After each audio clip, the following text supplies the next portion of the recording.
ডেভেলপমেন্টের ব্যাপারটা তো কোনোদিন আটকায় না, কিন্তু গত 5-7 বছর ধরে আমি বিশেষভাবে দেখছি পুরো হিমালয়, ওইখান থেকে কাশ্মীর থেকে আমাদের সিকিম অবধি অনেকবার এরকম ক্লাউড ব্লাস্ট হয়েছে, বাঁধ ভেঙেছে, বসতি চলে গেছে, গ্রাম চলে গেছে। গতবারে উত্তরাখণ্ড ইত্যাদি আমরা দেখেছি। সিকিমে পরপর 2 বছর হলো মিলিটারি ক্যাম্প চলে গেল। তো যত যাতায়াত বাড়ছে, ওজন বাড়ছে, চাপ বাড়ছে পাহাড়ের উপরে, আর এই বড় বড় রাস্তা হয়ে যাচ্ছে, 4 লেন কাটাকাটি হয়েছে, সুড়ঙ্গ হয়ে গেছে। তো এতে পাহাড় তো কমজোর হয়, আর ইদানিং যেভাবে এই ধরনের বৃষ্টি, মেঘ ভাঙা বৃষ্টি হচ্ছে, তার একটা বিরাট প্রভাব পড়ছে। ফলে যারা বসতিতে আছেন ওখানে, বা যারা বেড়াতে যাচ্ছেন পাহাড়িতে, দুটোই খুব রিস্কি হয়ে গেছে। আমার মনে হয় সরকারের একটা ভাবা উচিত যে ডেভেলপমেন্টের নামে যা ইচ্ছা করা যায় না, বড় বড় বাড়ি, বড় বড় রাস্তা, যেখানে সেখানে সুড়ঙ্গ ইত্যাদি ইত্যাদি। আর এটা একটা পলিসি না তৈরি করলে আগামী দিনে আরও বড় বিপদ হবে।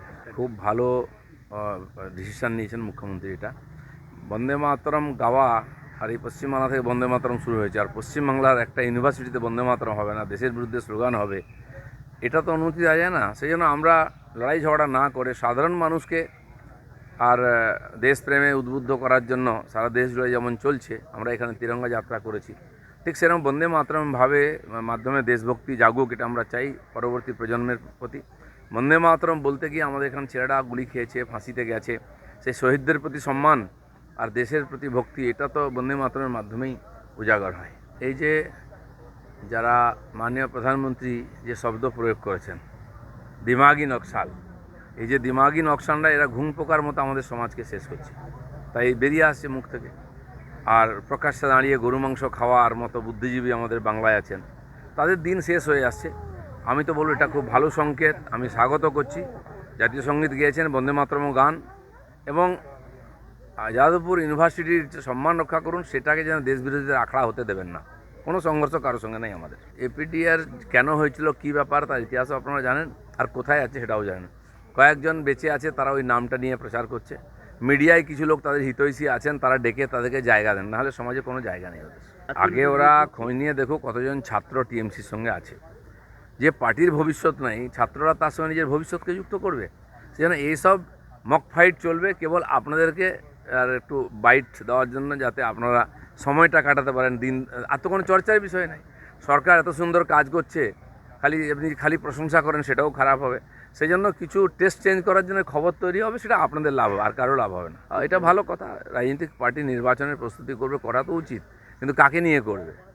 কুণাল ঘোষ, মমতা ব্যানার্জি আর অভিষেক ব্যানার্জি দাঁড়িয়ে বসে যতই মিটিং করুন, তাতে পার্টি জিতবেও না, ক্যান্ডিডেটই পাবে না সব জায়গায়। এটাই টিএমসির কালচার। একদিন তো ওনারা মেনে এসেছিলেন, যে কোনো দিন খেলাধুলা করেনি, সে খেলাধুলা কমিটির চেয়ারম্যান হয়েছে। অলিম্পিক অ্যাসোসিয়েশন চেয়ারম্যান কে আছে? যতগুলো স্পোর্টস অ্যাসোসিয়েশন আছে, তার মাথায় কে বসেছে? ওই ব্যানার্জি বাড়ির কেউ না কেউ, যারা তাস লুডো ছাড়া কোনোদিন কিছু খেলেনি। তো এখানে যে ছাত্র জানি না কোথায় পড়েছেন, কোথা থেকে ডিগ্রি এনেছেন, তিনি ছাত্রদের নেতা হন, তো সেরকম নেতা তৈরি হবে, তোলাবাড়ি নেতা তৈরি হবে। এই ধরনের আঞ্চলিক পার্টি, তার তো জন্মই হয়নি পার্টির, একটা জামা পরে নিচ্ছে কেউ গিয়ে, সে পার্টির নাম কেউ জানতো না। এইভাবে রাজনীতি হয় না। সাময়িক হয়তো একটা মুখ রক্ষার জন্য তারা একটা প্ল্যাটফর্ম নিয়েছেন, এই রাজনীতি থেকে দেশের কোনো লাভ হবে না। কোনো ব্যক্তি স্বার্থে, ব্যক্তি রাজনীতির স্বার্থে তারা এই ধরনের পার্টি কেউ তৈরি করছেন, কেউ তার ছাতার তলায় যাচ্ছেন, কিন্তু আমার মনে হয় না এতে রাজনীতিতে কোনো লাভ হবে। এনসিপি কী করবে সেটা নিয়ে আমরা চিন্তিত নই। আজকে তারা শেওলার মতো এদিক ওদিক ভেসে বেড়াচ্ছেন, তাদের ভবিষ্যৎ নিয়ে তারা চিন্তিত আছেন। বিজেপিতে আসবেন কি না, বিজেপিতে এলে বিজেপি নেবে কি না, অ্যালায়েন্স করবে কি না, সেটা আমি জানি না, পার্টি যারা নেতৃত্বে তারা দেখবেন। ওনারা হাওয়া তৈরি করছেন বিভিন্নভাবে, একটুখানি টেস্ট করছেন, যে এখানে কার্বন টেস্ট হচ্ছে, যে পাবলিক কী রিয়াকশান দেয়। বেশিরভাগই কোথাও কোনো ফায়ার লাইসেন্স নেই।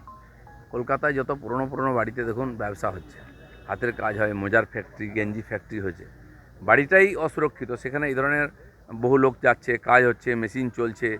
এই ধরনের বাড়িকে টেস্ট করে, কন্ডেম করে ভেঙে ফেলা উচিত, নাহলে ওর সঙ্গে সঙ্গে বহু মানুষের জীবনহানির আশঙ্কা থাকে। বিশেষ করে এই বৃষ্টির সময় লাগাতার বৃষ্টি হলে বাড়িগুলো ভেঙে পড়ে, আর ফায়ার লাইসেন্স না থাকার জন্য বেশিরভাগ ব্যবসায়ী বেআইনিভাবে চলছে।